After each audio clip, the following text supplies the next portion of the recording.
አንዳንድ ጊዜ ፍቅር ካልገደለ አያድንም ይባላል። ዛሬ የምናወራው ግን ስለ ገዳይ ፍቅር ነው። ስለ አንድ አውሬ፣ በአንበሳ ቆዳ ውስጥ ስለተደበቀ አውሬ። እስቲ አስቡት፣ ለአመታት በአባት ናፍቆት ስትቃጠል ኖረህ በመጨረሻ የሚያገኘው ስጦታ ጥፊ ቢሆን። ያ ጥፊ ደግሞ በልጅነት ልብ ውስጥ የጣለውን ጠባሳ ከ20 አመታት በኋላ ወደ ደም ባህር ሲቀየር መላውን ዓለምንም ሲያጠፋ ስትመለከት። ዛሬ የምናየው አኒማል የተባለውን በህንድ ሲኒማ ታሪክ ታይቶ የማይታወቅና እጅግ አሰቃቂ የሆነውን የበቀል ታሪክ ነው። ይህ ታሪክ ስለ ቪጃይ ሲንግ ነው። ለአባቱ ክብር ሲል ነፍሱን ለሰይጣን የሸጠ፣ ሰብአዊነቱን አውልቆ የጣለና አውሬ መሆንን የመረጠ ወጣት ታሪክ።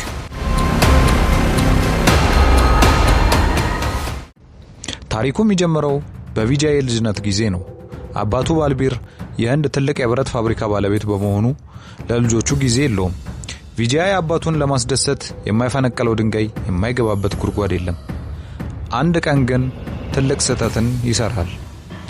የቪጃይ እህት በትምህርት ቤት በልጆች ትሰደባለች። ቪጃይ ይህንን ሲሰማ የአባቱን ጥበቃዎች ጠመንጃ ሰርቆ ይዞ በመውጣት ትምህርት ቤት በመሄድ ልጆቹን ያስፈራራቸዋል። ባልቢር ሲመለስም በልጁ ድርጊት ክፉኛ ይቆጣል። አንተ ወንጀለኛ ነህ በማለት ይጮህበታል። ቪጃይ ግን እህቴን ነው የጠበቅኩት ይላል። አባቱ ግን አልሰማውም። በመጨረሻም ቤተሰቡ ቪጃይን ወደ አሜሪካ ለትምህርት እንዲሄድ ይወስናሉ። ይህ ስደት ለቪጃይ ቅጣት ነበረ። ለአመታት ከአባቱ ተለይቶ በባዕድ ሀገር ሲኖር በውስጡ ያለው የአባት ፍቅርና እሱን የመጠበቅ ስሜት እያደገ እንጂ እየጠፋ አልሄደም። ከአመታት በኋላ ቪጃይ በአሜሪካን እያለ አባቱ ባልቢር ላይ የግድያ ሙከራ ይደረግበታል። ባልቢርም በጽኑ ይቆስላል። ይህን የሰማው ቪጃይ ወዲያውኑ ወደ ህንድ ይመለሳል። ሲመለስም ያገኘው ቤት በጭንቀት የተሞላ ነው። ቪጃይ ቤቱን እንደ ወታደራዊ ካምፕ ይቀይሯል። የራሱንም የጠበቀ ቡድን ያደራጃል። እዚህ ጋር ነው ቪጃይ ከልጅነት ፍቅሩ ከጊታንጃሊ ጋር የሚገናኘው። ጊታንጃሊ ሌላ ሰው ልታገባ ስትል ቪጃይ በድፍረት ሄዶ ፍቅሩን ይገልጽላታል። እኔ አውሬ ነኝ ግን አንቺን እወድሻለሁ ይላታል። ጊታንጃሊም ትዳሯን ትታ ከቪጃይ ጋር ወደ አሜሪካ ትሄዳለች። ነገር ግን የአባቱን ደህንነት ስላሳሰበው እንደገና ወደ ህንድ ይመለሳል። ቪጃይ አባቱን ለመግደል የሞከሩትን ሰዎች እነማን እንደሆኑም ለማወቅ ምርመራን ይጀምራል። ጠላቶቹ አስራር የተባለ ሰው እንደላካቸውም ይረዳል። ቪጃይ በመቶች የሚቆጠሩ ሰዎችን ይዞ በአንድ ትልቅ ሆቴል ውስጥ ከጠላቶቹ ጋር ይጋጠማል። ይህ ትዕይንት በፊልም ውስጥ እጅግ አስገራሚ ነው። ቪጃይ ጋትሊንግ ገን ወይንም ማሽንገን የተባለውን ግዙፍ ማሽን ይዞ በመቶች የሚቆጠሩ ጠላቶቹን ያለምንም ርህራሄ ሲያረግፍና ሲጨፈጨፍ ይታያል። በዚህ ውጊያ ላይ ቪጃይ ክፉኛም ይቆስላል። ደሙ እየፈሰሰም ቢሆን አባቴን ማንም አይነካም እያለ ይዋጋል። በውጊያውም ክፉኛ ቆስሎ ኮማ ውስጥ ይገባል። ከኮማም ሲነቃ ኩላሊቱ ተጎርቶ እሱም ራሱን ጥሎ እናገኘዋለን። ነገር ግን በቀሉ አላበቃም። አባቱን ለመግደል የሞከረው ሰው አብራር የተባለ ሚስጥራዊ ሰው መሆኑን ይደርስበታል። አብራር ደግሞ የቪጃይ ዘመድ እንደሆነ ይደርስበታል። አብራር ዲዳና መናገር የማይችል ቢሆንም ጭካኔው ግን ወደር የለውም።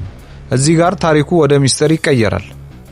ቪጃይ ስለ አብራር መረጃ ለማግኘት ዞያ የተባለችን ሴት ይጠቀማል። ዞያ ግን የጠላቶቹ ሰላይ ነበረች። ቪጃይ ከዞያ ጋር ያለውን ግንኙነት ሚስቱን እጅግ ያቆስላትና ያናድዳትም ጀመር። ቪጃይ ሚስቱን እንደሚወዳት ቢነግራትም ለአባቱ በቀል ሲል ግን ሁሉንም ነገር ክብሩንም ታማኝነቱንም ጭምር መስዋዕት ያደርጋል። በመጨረሻም ቪጃይ እና አብራር በአንድ አውሮፕላን ማረፊያ ላይ ፊት ለፊት ይገናኛሉ። ሁለቱም ጡንቻቸው የፈረጠመ በበቀል የሰከሩና ምንም የማይፈሩ ናቸው።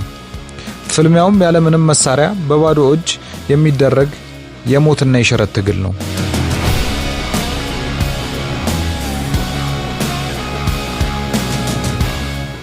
ቪጃይ በአብራር ላይ የበላይነትንም ያገኛል። በመጨረሻም ቪጃይ የአብራርን አንገት በመቁረጥ የአባቱን ደም ይመልሳል። በመጨረሻ ቪጃይ ድል አድርጎ ወደ ቤቱም ይመለሳል። አባቱን አዳንኩህ ይለዋል። ነገር ግን አባቱ ባልቢር በካንሰር እየሞተ እንደሆነ ይነግረዋል። ቪጃይ ደነገጠ። እኔ ላድነህ ስዋጋ ሞት ከውስጥ እየበላህ ነበር ብሎም ማልቀስ ይጀምራል። በመጨረሻው ትዕይንት ቪጃይ ለአባቱ እንዲህ ይለዋል፣ አባባ አንድ ቀን አንተ እኔም ብትሆን እኔ ደግሞ አንተም ብሆን እና እኔ በበድልህ አንተ ምን ታደርገኝ ነበር ይለዋል። አባቱ ግን ዝም ይላል።